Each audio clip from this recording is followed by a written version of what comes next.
Alright, today I want to talk about programming. Now yesterday I posted a short video where I hit 325 pounds for a set of 30, and honestly I thought the depth was perfectly fine. If I look at the angle of my crease, it was below the knees, but you know, the camera angle wasn't very flattering, and I got a couple of comments saying, oh, you don't even hit depth. And it's just, God guys, it's so annoying because nobody understands AMRAPs, HIT, sets to failure. YouTube's got this thing where every rep has to be competition standard depth, and if it's not perfect, it doesn't count. And I keep telling you guys, what are you competing to see who the best at exercise is? We're training. It doesn't matter.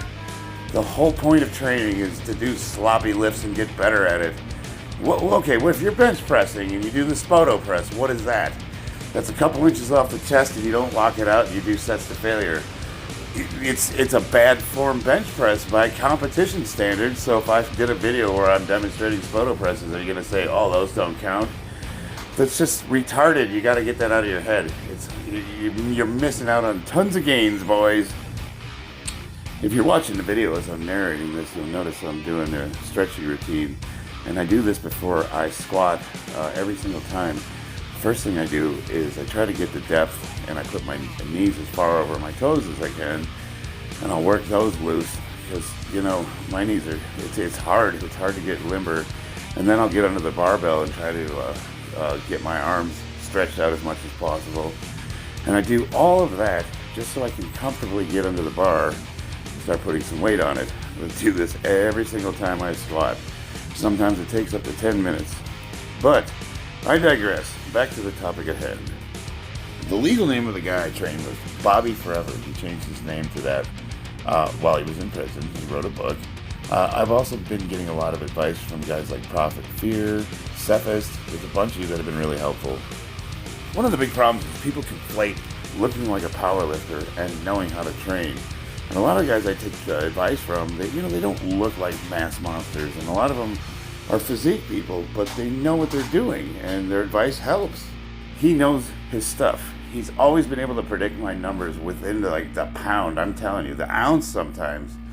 He always gets my sets right. He gets it to where I can usually beat them by a rep or two, and it always makes me feel like so accomplished. He knows how to boost confidence. He knows when to back me off. He knows when to do high volume. He knows when to kick the weights up. And training with Bobby, I have put on 200 pounds on my total in 2 years. Now, to put that in perspective, I am going to be 49 in a couple months. I was talking to a couple of the guys in the USPA, and I asked them, do you know anybody at my age, our age, those guys are all my age I was talking to. Do you know anyone who's put on 200 pounds since they've gotten into their late 40s? Steroids or not, even if they're on a mountain of drugs, you know anyone that's put on 200 pounds on their total? And all of them pretty much said, no, what you're doing is completely unprecedented. It's literally not been done before. Now, look, that's a little hyperbolic. I'm sure there's guys out there that have made progress. Maybe they weren't tapped into their potential and they got a good trainer and he's pushing them and now they're finally getting work done. Yeah, of course those guys are going to blow up. But I was training hard when I started working out with Bobby. And the first thing he did is he immediately saw that I was doing way too much volume. I was doing a traditional Wendler 531, and he said, hey, you're at that age where you just can't do it. It's counteractive. You're killing yourself. You're going to injure yourself, and you're murdering your gains. I didn't believe him when I first started training with him. I said, I don't know about this. It sounds kind of hooey. But he said, give me 4 weeks. I said, I did. I promised him. I said, I'll give you 4 weeks. If I don't see gains in 4 weeks, I'll just go back to my old program. Now, it's two and a half years later, and we're still working together, so that should tell you guys something.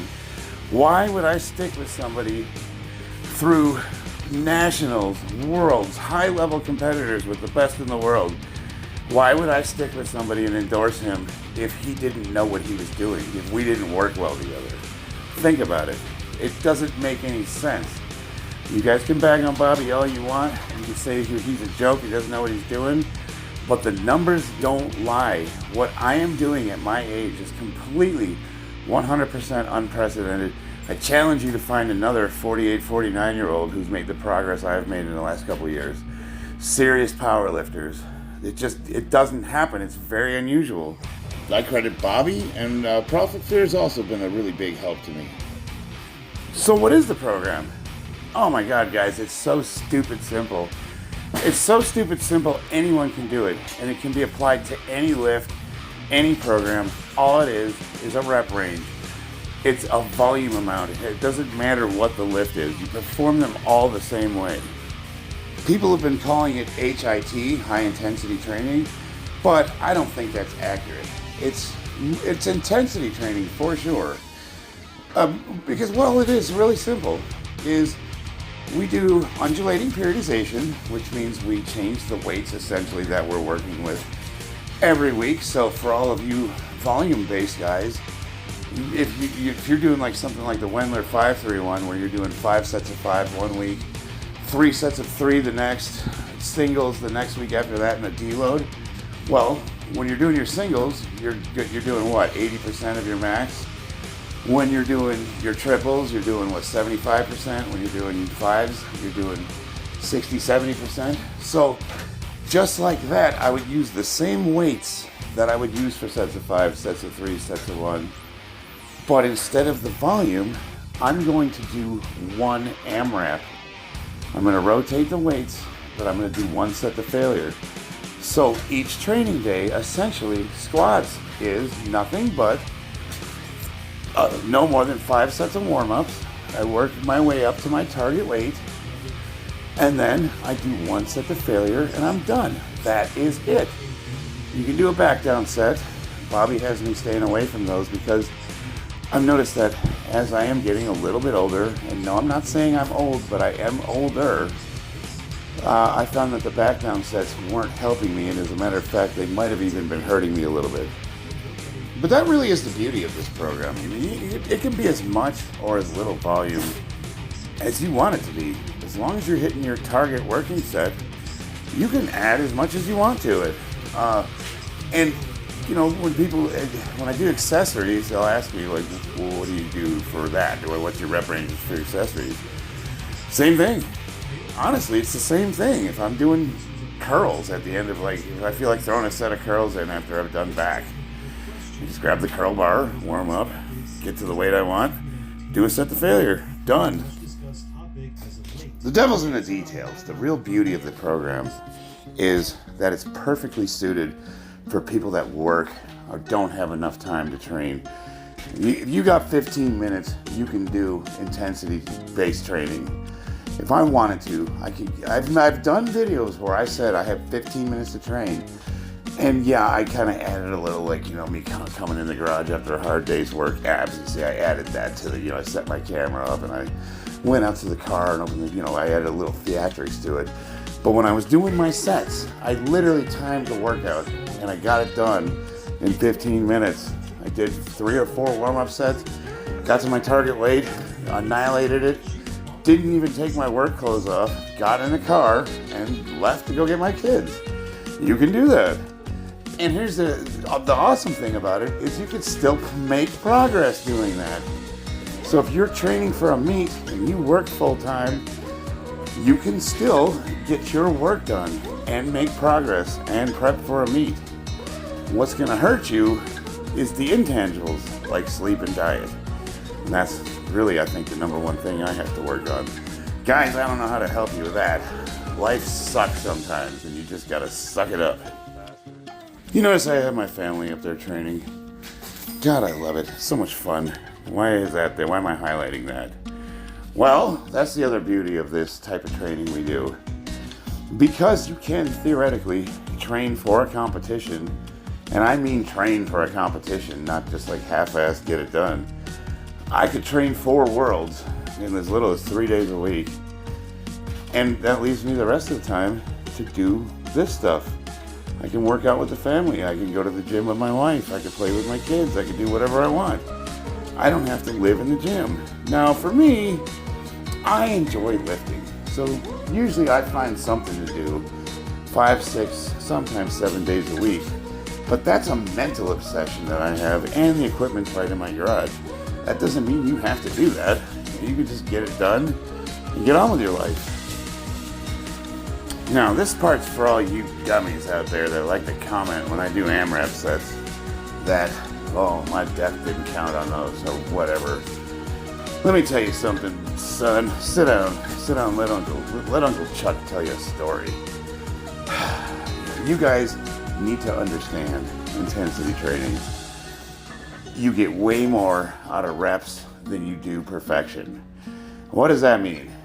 Well, what I want you to do is put 75% of your max on a barbell. And I want you to squat perfect form, ass to grass, up and down, and see how many reps you can get. Now, I want you to maybe, I don't know, rest, come back the next day, and just do a set of failure. And I mean, get as many reps as you can, and if you can't hit depth, you just keep going. If you gotta cut them short, you just keep going. You push as hard as you can. At the end, if you gotta cheat, and you're only doing quarter reps, you just keep going until you run the risk of dumping the weight because you can't get it back in the rack. That's how burned your legs need to be. I'm telling them all out.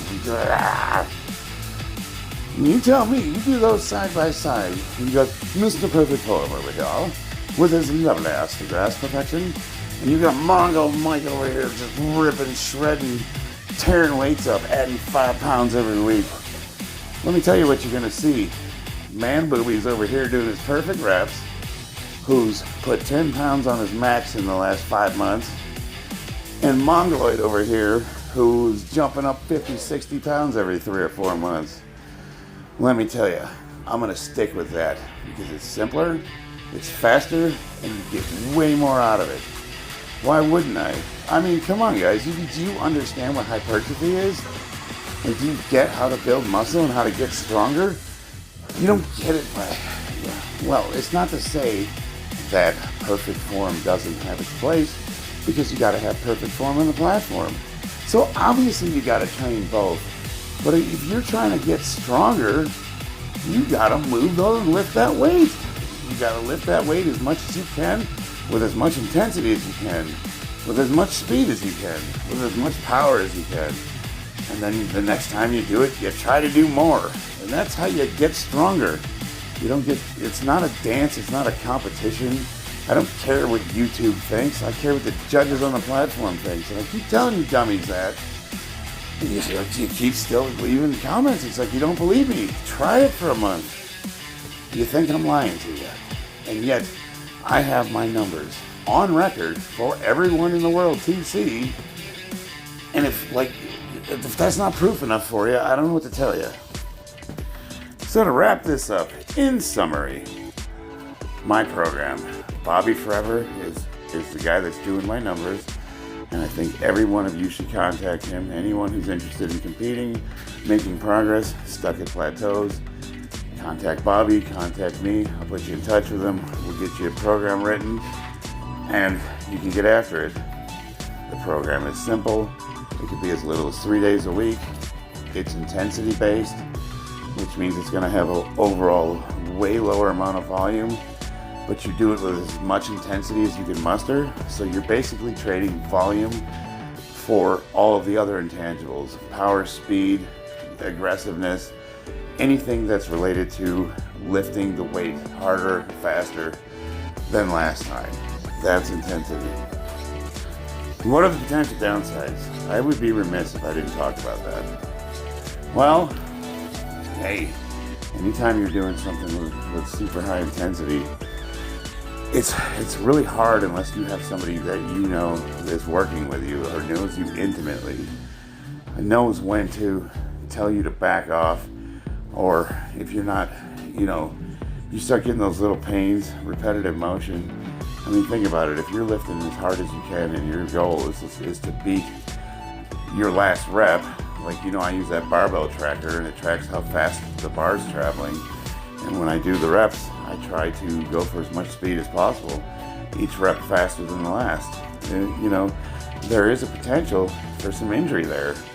Just like any program, nothing is risk-free, but it's risk versus reward.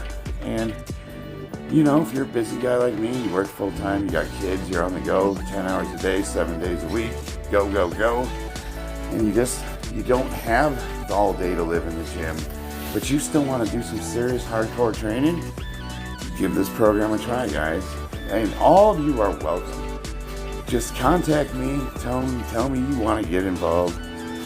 I mean, you know, hey, YouTube might judge you. There's always going to be those guys in the comments section. But you got to look at, realistically, what are you trying to do for yourself? What are your goals? And what's the best way for you to achieve them?